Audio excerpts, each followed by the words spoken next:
A writer had this story to tell. With thumb in the air, the hitchhiker says, "You furnish the car and the gas, attend to the upkeep, and supply the insurance, and I'll ride with you. But if you have an accident with me in the car, I'll sue the pants off you." The writer goes on to say, "That sounds a little one-sided, but one wonders how many hitchhikers there are in many organizations, even in the church. Many people seem to say, well, you go to the meetings and you serve on all the committees, you do the paperwork, you study the issues, you take care of everything that needs to be done, including paying for it, then I'll be happy to go along for the ride. But if things don't suit my fancy, I'll complain and criticize and bellyache, and I'll probably hitchhike to another group that I might like better." And that's a pretty harsh criticism. But I think it also speaks a great deal of truth about people's loyalty to God and also about their commitment to others. And it also sounds a lot to me like challenges to stewardship as a way of life.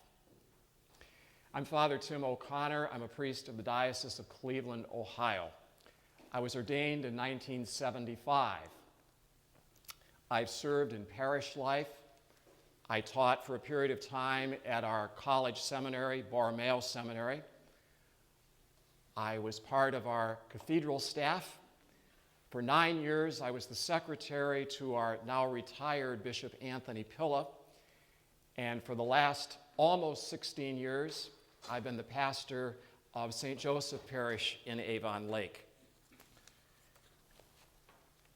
An elderly Dominican priest once told me that an expert is someone who knows the same things that you know, except they live 30 miles away.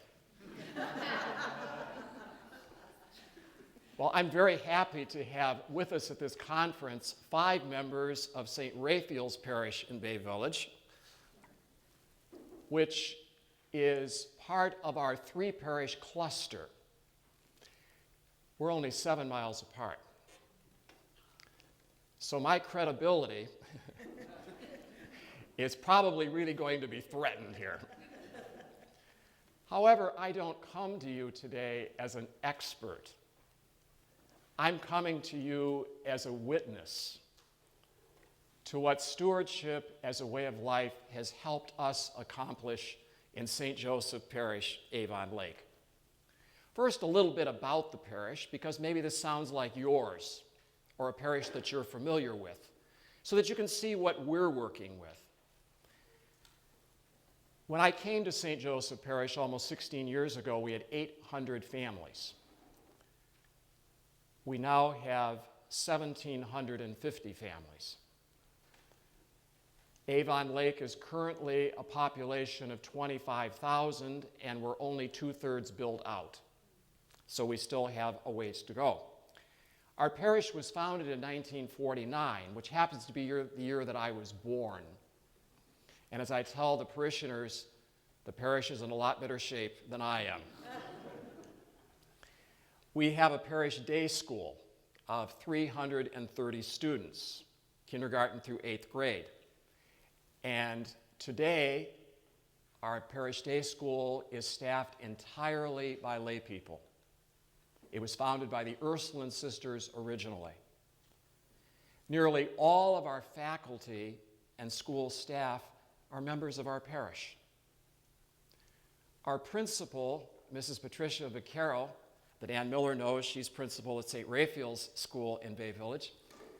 Pat Vaquero has been principal for 22.5 years, and she is a graduate of our St. Joseph Parish School. We have 275 students currently in our Parish School of Religion, PSR, or CCD, as some of you might call, from pre-K through grade 8. Now, originally, Avon Lake was a bungalow community. We're west side of Cleveland, about 25, 30 minutes from downtown Cleveland, right on the shores of Lake Erie. And it was a town that people from the city used to come out to for summer. A lot of bungalows, cottages. Well, now we've become a bedroom community. Houses are being torn down, and new houses are going up. But there's a warmth, a small town feeling that the veterans like to preserve, and people moving in are liking. People are finding that when they move into one of the neighborhoods, people actually come over and welcome them. One family told me they moved in from another state. They'd lived there for 6 years. Not a single one of their neighbors ever said hello. Garage door would go up, car would go in, garage door would go down. We call Avon Lake, and we mean this in the best sense of the word. It's very polite. I can say this at home. But it's a little bit of Mayberry.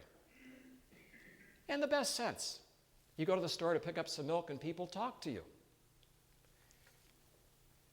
We're growing, and our Mayberry is becoming Manhattan.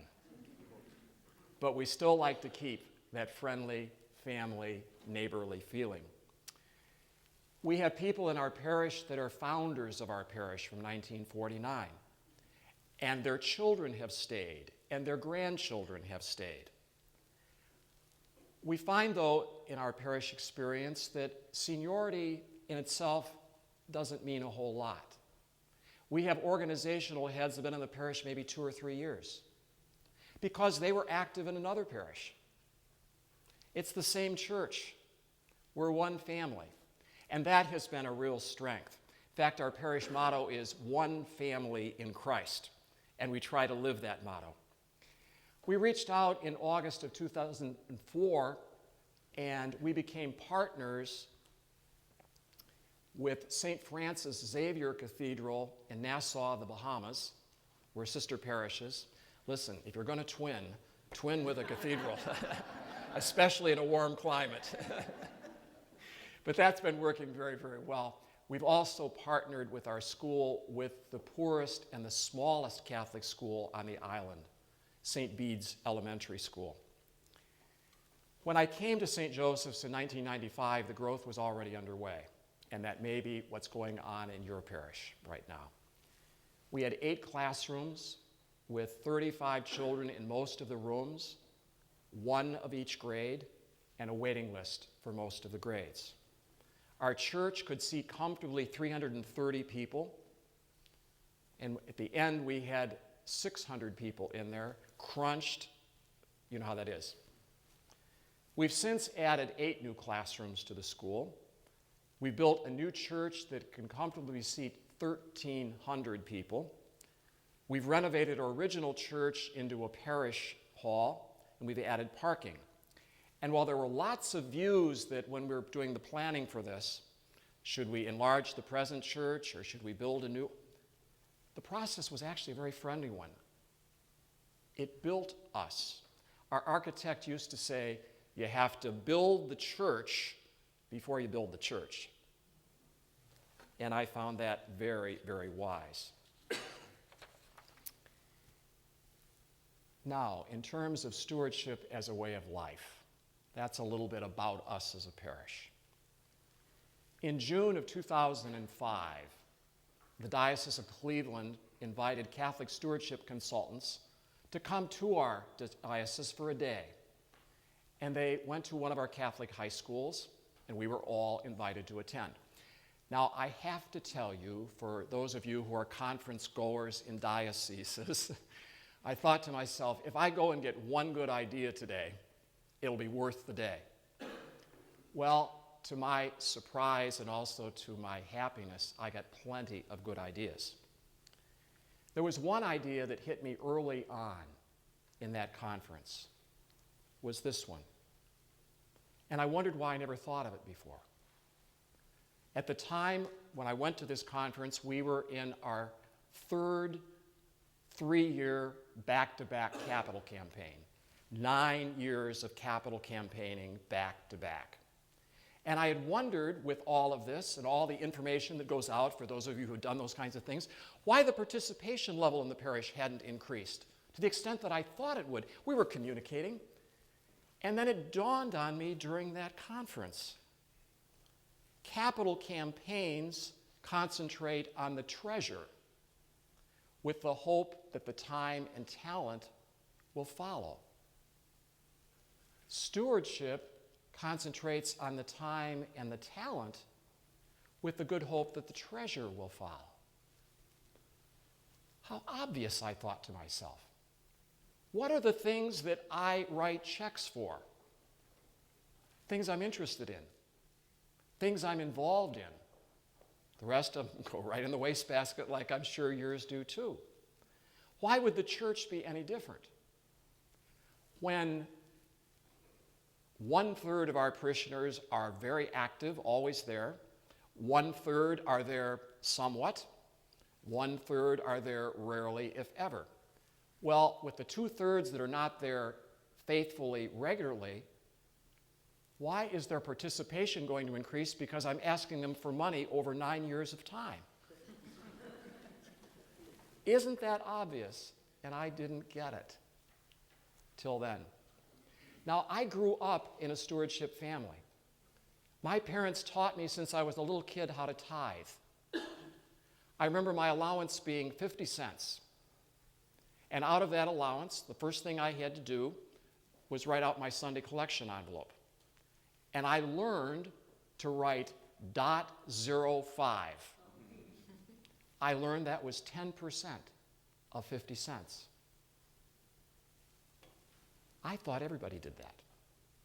That's how I was brought up. That's how I live today. And that's why stewardship as a way of life makes so much sense to me, and why I'm so anxious to promote it. And so, by inviting people through stewardship as a way of life to contribute time and talent, to be involved, does the treasure follow? Yes, it follows. We don't ignore the treasure, but we want people to belong. It's their parish, as Monsignor was telling us. Another local pastor had attended this conference prior to the diocesan event. He had been after me. You've got to hear what Catholic Stewardship Consultants wants to say. Well, I must confess that that was the big reason I went to the Cleveland conference, to get him off my back. But I was so glad that I went. And so in our parish, in October then of 2005, after a lot of prayer, after a lot of discussion, we decided to embrace stewardship as a way of life.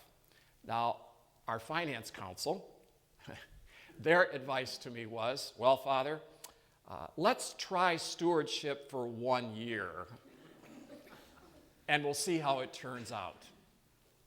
That was 5.5 years ago. That question has never been resubmitted. Stewardship is not all about raising money. Yes, there's treasure there. And our Sunday offertory, our Christmas and Easter collections have gone up every single year. It does have that effect, but it's a way of life. Our parish debt 5.5 years ago, this is from building, which is familiar, I'm sure, to many of you. 5.5 years ago was $2.5 million. Our last capital campaign closed out 3 years ago. We have an envelope in the monthly offertory for parish debt reduction. Last week, one family brought in a check for $22,000 toward debt reduction. Another family brought in a check for $6,000 within 1 week for debt, not Sunday off, for debt reduction. Our debt is now down to $540,000, and we'll have that taken care of.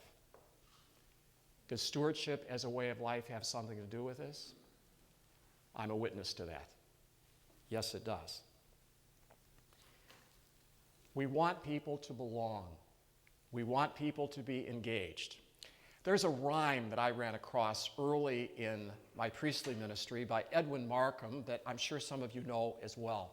but it's one that I've used as kind of a motto for ministry. He drew a circle that shut me out.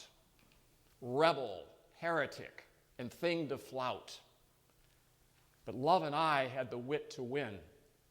We drew a circle which took him in.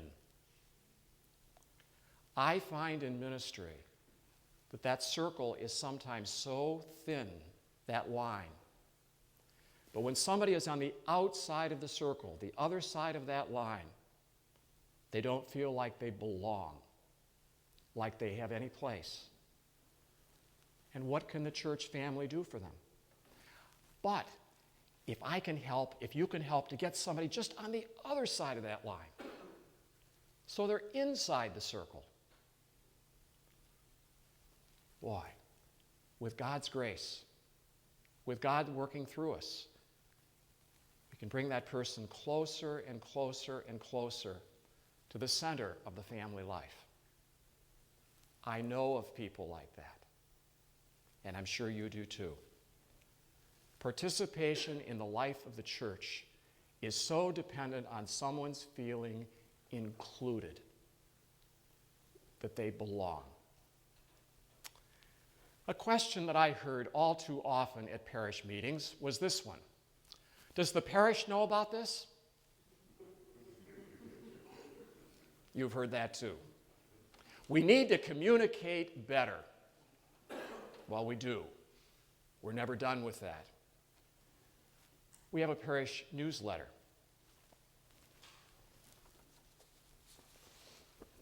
Every month. This goes out to every household in the parish. It's not a bulletin, it's a newsletter. Catholic Stewardship Consultants helps us with this. Most of it is our material. I love it. Every month I have a chance to write to the parish that everybody gets. Now I hope everybody reads, but it comes to their home. For the people that are involved in the parish, they want to know, okay, what's coming up? For the people that are intermittent in the life of the parish, well, that looks interesting. Maybe I'll come to that. For the people that are not coming, we haven't forgotten about you. We're going to remind you every month, we haven't forgotten about you. Some of these and some of the other things that I'm going to hold up for you, I put over here on this step. You're welcome to look at them later. If you want to take them, they're yours. Right at the start, we established a stewardship committee. Now, I'm going to be very honest with you here. My question was, what in the world do I need another committee for in the parish to advise me? I've got plenty of advice as it is. I've got a wonderful parish pastoral council. I've got a wonderful parish financial council. What in the world do I need another advisory committee for called stewardship? Well, I didn't know what it was about. I was inquiring, as perhaps some of you are right now. I didn't know what it was about. So my assignment was that December to send out invitations to parishioners to join our parish stewardship committee. I sent out 30 invitations to people in the parish. Now this is December, before Christmas. Before Christmas, I got responses back from all of them, and 24 said yes. I was astonished. Then I thought, now what do we do with these folks?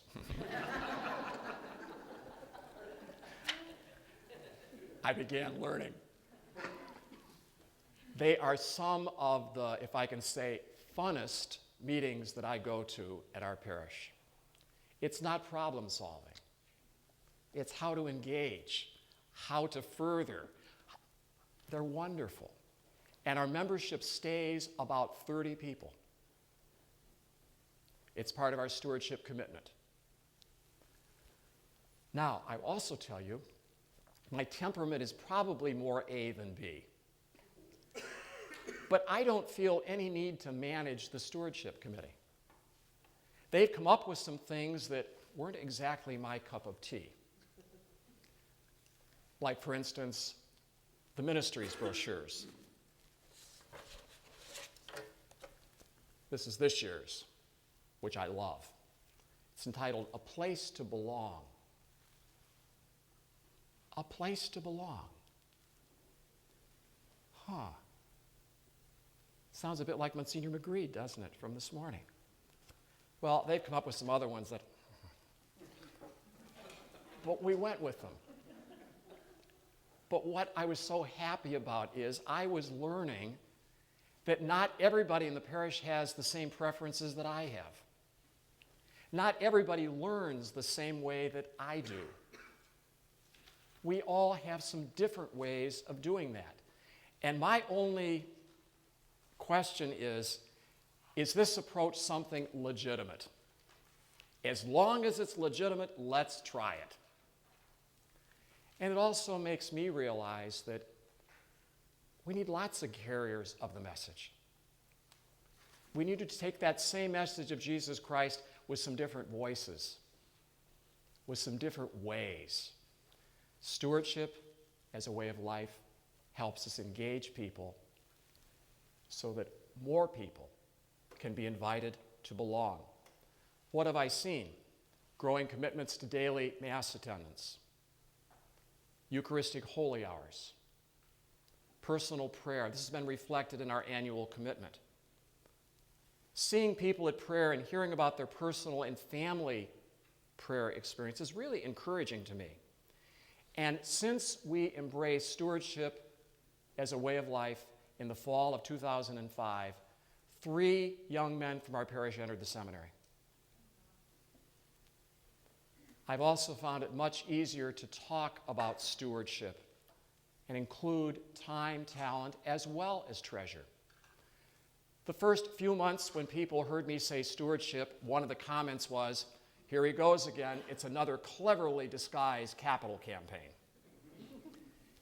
After the first few months, I never heard that again.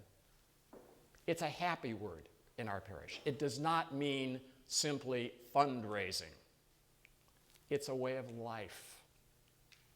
The time, the talent, with the good hope that the treasure will follow. And it does. Our time, our talent, our treasure are all gifts from God. They're all gifts. And we show our gratitude by sharing those gifts. And we share in proportion to what we've received, so that somebody else can receive what they need. We're a family. They're all God gifts to us, all God's gifts, and we share them. Every moment counts. To realize the value of 1 year, one writer said, ask a student who has failed the final exam. To realize the value of 1 month, ask a mother who has given birth to a premature baby. To realize the value of 1 week, ask an editor of a weekly newspaper. To realize the value of 1 day, ask a daily wage earner who has 5 children to feed. To realize the value of 1 hour, ask the lovers who are waiting to meet. To realize the value of 1 minute, ask a person who has missed the train, the bus, or the plane. To realize the value of 1 second, ask the person who has survived an accident. To realize the value of 1 millisecond, ask the person who has won a silver medal at the Olympics.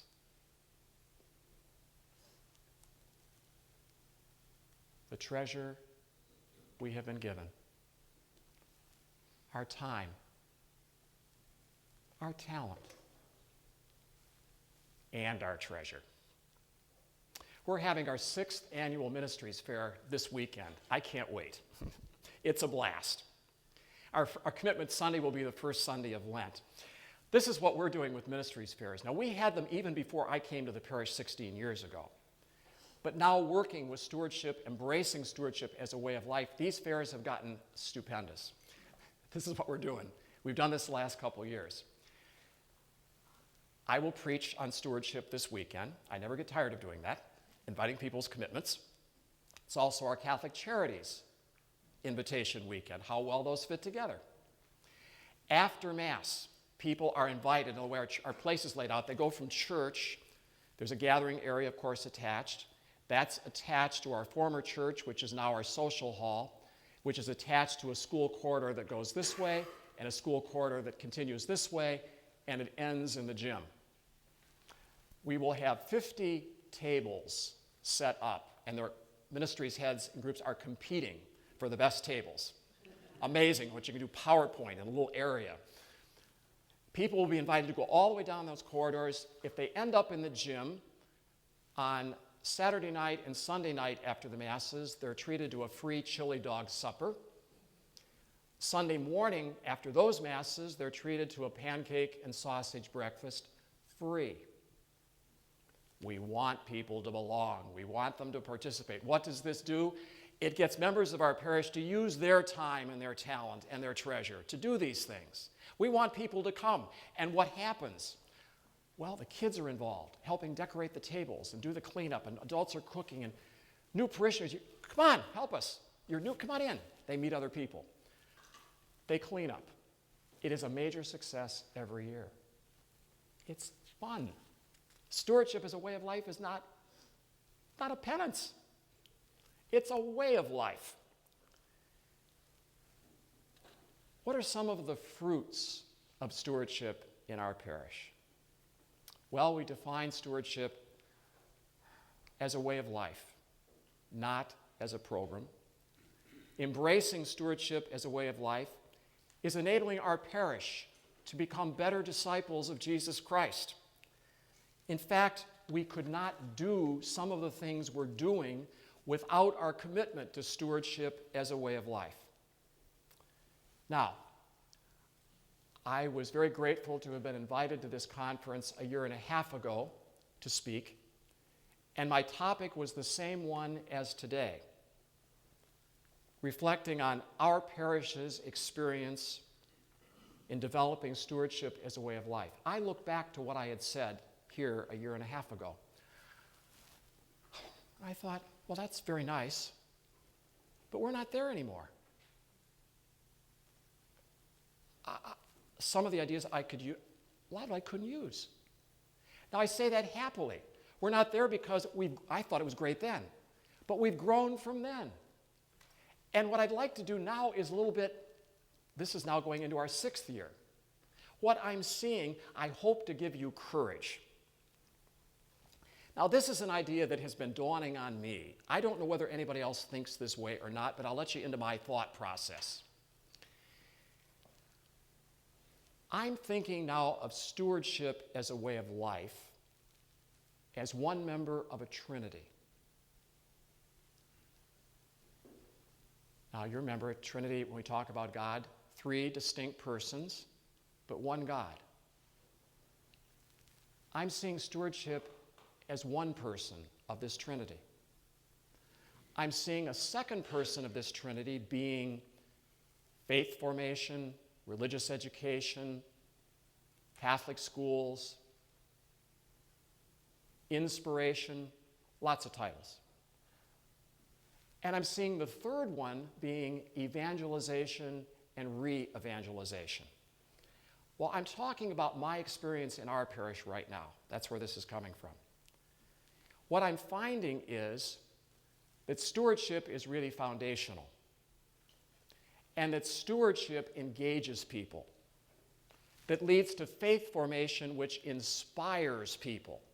And when people are engaged and people are inspired, people get re-evangelized, re-missioned to carry the gospel. And those who are looking for the gospel, hey, I could belong there.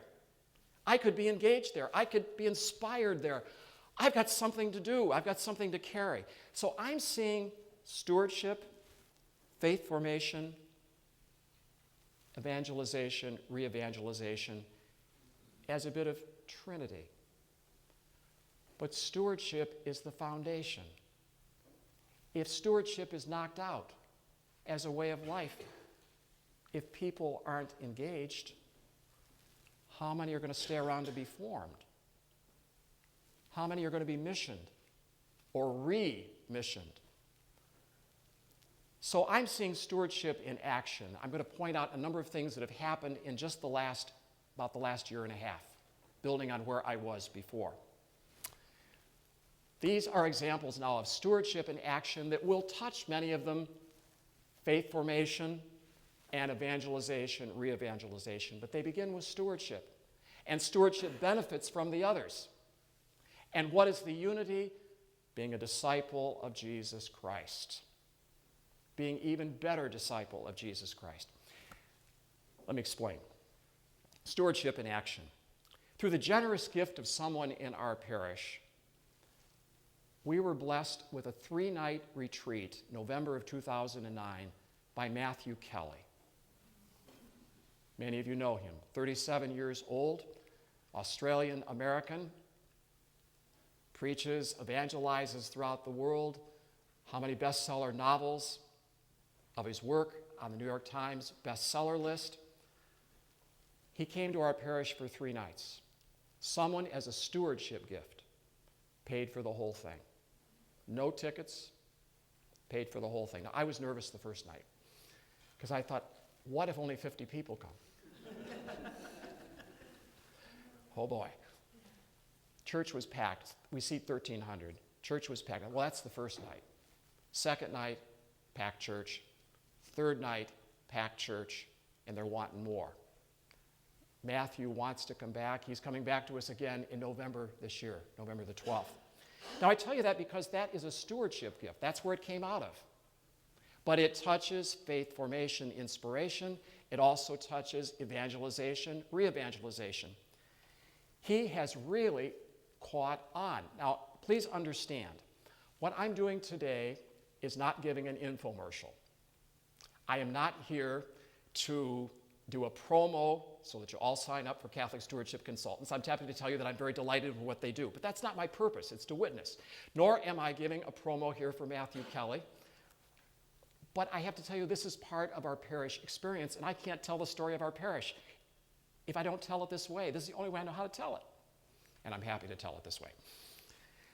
Some members of our parish were very excited about this book that many of you know, Rediscover Catholicism by Matthew Kelly. Well, we had 2 book clubs that formed out of reading this. Some people, again, a stewardship idea, said, hey, Father, what if we gave a copy of this book to everybody that came Christmas Eve and Christmas Day to Mass? Who comes Christmas Eve and Christmas Day? The faithful, the intermittent, and the rarely seen. What if we put this in their hands? In a week and a half's time, they raised the money to buy 2,100 copies. They made bookmarks. Christmas Eve and Christmas Day, they were in the gathering area, and I preached on this for Christmas Eve and Christmas Day, handing copies to people. We started another book club in January so that people that had gotten the book can get together to read it and discuss it. Stewardship, faith formation, evangelization, re-evangelization. It's a way of life. Now, I mentioned one book. I have to mention another book by Matthew Kelly. A very personal reason. This is called The Dream Manager. One of the books that he recommended was this one, and I wasn't interested in it because it's a business model. I didn't know that Matthew not only does evangelism, Catholic evangelization, but he also speaks to businesses about better ways to conduct their businesses. I thought I better read it because our parish council president suggested that how about as a parish pastoral council, we use this book as the blueprint for our parish planning for this coming year. I better read it. I'm glad I did, and I'm passing it on to you because I would not have read it otherwise. This book has changed the way I look at things. I have read it and reread it and reread it. It's like watching Monsignor Magride's video. Every time you see it, there's something else to hear and something else to see. We are using this book for Parish Pastoral Council, Parish Finance Council, Stewardship, School Advisory Committee, Marketing and Communications Committee, and other people in the parish. Why? Well, in this book, and lest I forget to tell you, Deacon Don was talking today about being a disciple of Christ all the time. Even though Matthew Kelly never once in this book mentions the Lord's name, it is solidly Catholic. Solidly Catholic way to live your life in the marketplace. It's about a fictitious company called Admiral Janitorial Services, has 400 employees, and their employee turnover rate is annually 400%. They're in trouble. What to do about it? Well, Simon is the general manager, and Simon says about himself, all he could hear was a Winnie the Pooh tape his son used to listen to as a child playing over and over and over in his mind, and it was stuck on the line, if you do what you've always done, you'll get what you've always gotten. How's that for a challenge to embrace stewardship as a way of life? If you do what you've always done, you'll get what you've always gotten.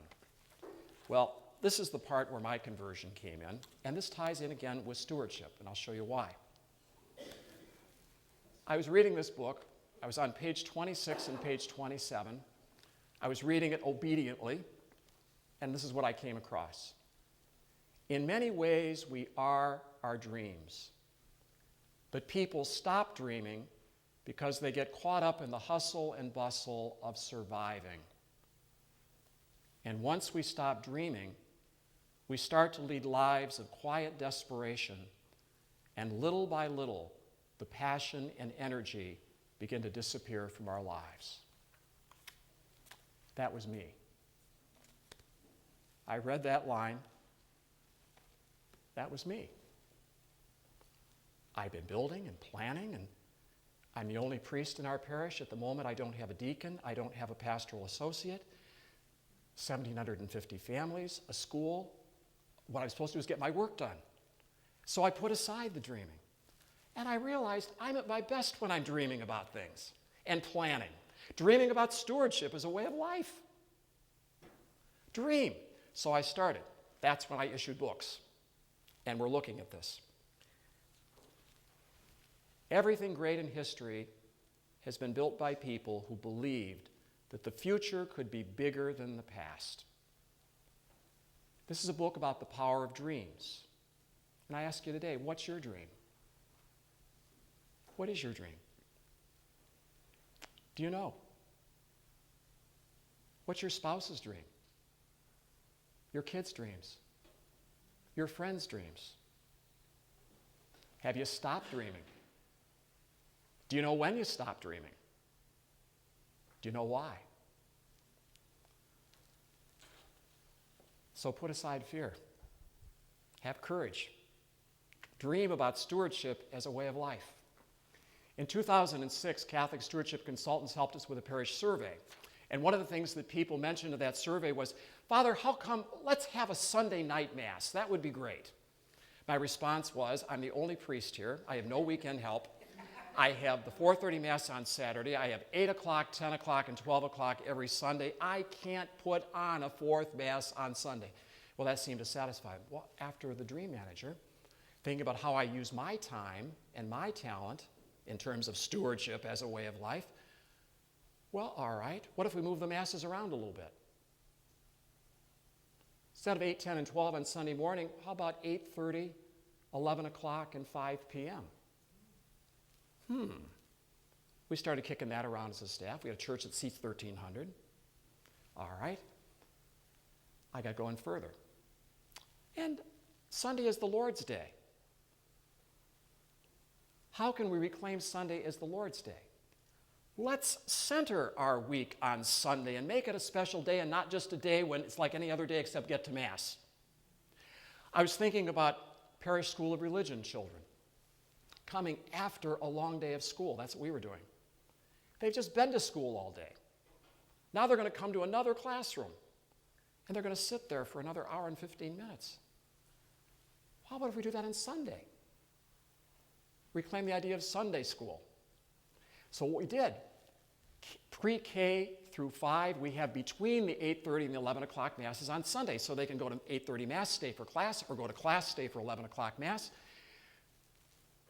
Grades 6 through 8, we put Sunday evenings twice a month. Go to 5 o'clock Mass and stay. Our CIA heard about it. Hey, we don't want to be on Tuesday night. We want to be on Sunday night. We can go to Mass, stay for RCIA.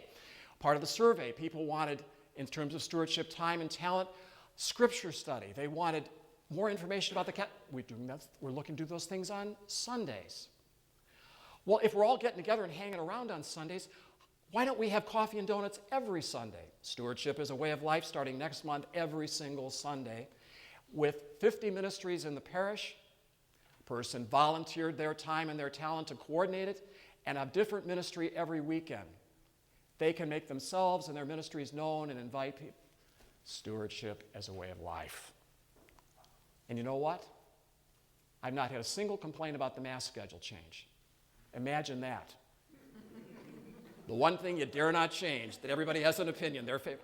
Not a single complaint. You know what else? The 11 o'clock Mass Sunday is our biggest. Our second largest, 5 o'clock Sunday night. And the 4:30 Saturday night and the 8:30 Sunday morning are neck and neck. So we've continued to dream.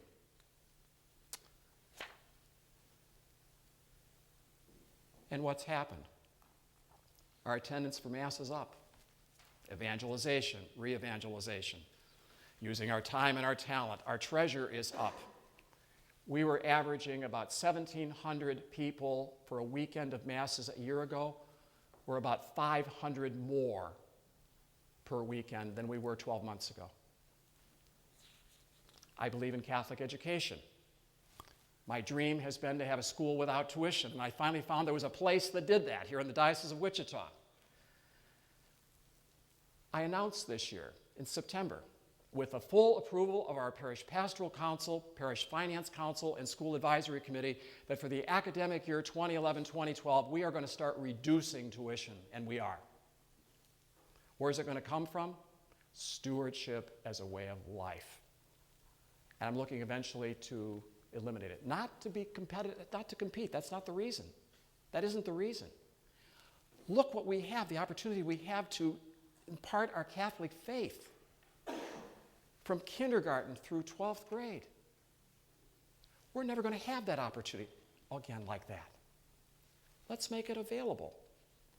Well, I presented this idea at the school parents meeting last September, and I talked about this long-term dream and the short-term dream. That weekend, I got a white envelope in the collection basket. Those always make me leery. When my name is on a white envelope, what's this all about? I opened the envelope, and inside was a handwritten letter, and this was from a father of two of the school children. This is what the father wrote. Father, thank you for the inspiring talk on dreams at the open house on Tuesday night. As a former finance person, I found it to be unreasonably ambitious, love that, unreasonably ambitious to think that we could have a school without tuition. On the other hand, that's the nature of dreams, exclamation point. Thank you for sharing your personal insights and for inspiring me and other parents to action. I've enclosed a check to get things moving. Thank you. And enclosed was a check for $5,000. We're reducing tuition, and I pledge that our faculty and staff will get a raise for this coming year. Stewardship as a way of life. Dream. Dream. We have, with our talent in our parish, a group that is now doing videos of the 11 o'clock Mass every Sunday. 2 cameras. Been training each other. We have a cable television station in our community where we have free time. They do the video, they edit it, and that Mass, Sunday Mass, is on local cable television 3 times a day for 7 days. Free. Stewardship, using time and talent. They've also put my homily on YouTube.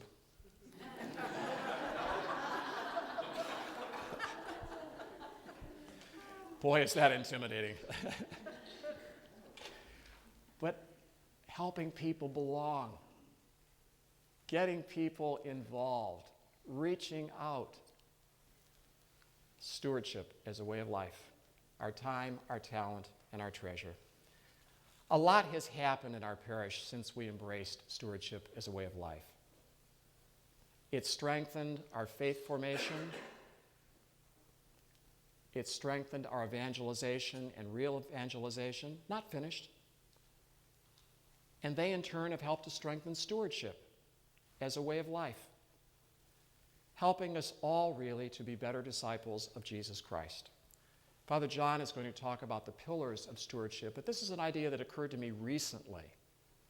The 4 pillars of stewardship: hospitality, prayer, formation, service, stewardship. Well, how about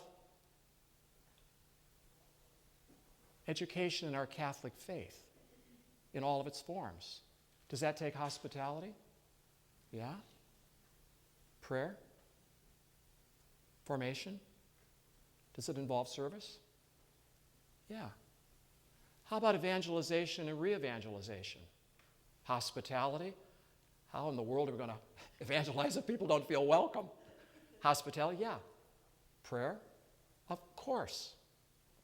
Formation? Absolutely. Service? Of course. Trinity. Distinct and yet commonality. Not independent, but contribute to and draw from one another. But I'm maintaining, at least in my way of thinking at the moment, that stewardship is the foundation. Stewardship as a way of life opens the gates to the others. And that's the witness that I bring to you today. A story in its last chapter by no means. So different from the one that I told a year and a half ago. Some the same and some very different. And I'm sure a year from now, that's what I encourage you. Don't be afraid. I'll leave you with a little story. This comes from the Saturday Evening Post from some years ago, and it was about a church where the sermon was unduly long. And at the last verse of the final hymn, everybody bolted out the door except for Abigail. Abigail wanted to sit behind and just meditate on what she'd heard, and she got trampled by the congregation. So there was a lawsuit. And the attorney that was representing the church ran this argument. The church is a not-for-profit organization made up largely of volunteers. We can't expect the church to run with the same efficiency as a business. I thought about that. What? The church is a not-for-profit organization made up largely of volunteers. We can't expect the church to run with the same efficiency as a business. We can't? Look at what McDonald's puts in to pushing burgers and fries. Look what we have to offer. The gospel of Jesus Christ. His body and blood in the Eucharist. Forgiveness for our sins. The chance to live forever in heaven. Shouldn't we as a church expend at least as much energy and drive, as much time and talent and treasure as does McDonald's? There's no magic in Catholic stewardship as a way of life. A lot of grace from God. A lot of hard work and lots of gratitude. And it's the core of our ministry. I ask myself all the time, how committed am I to him when Jesus says to me again and again, come and follow me? Am I committed to the journey, or am I just along for the ride?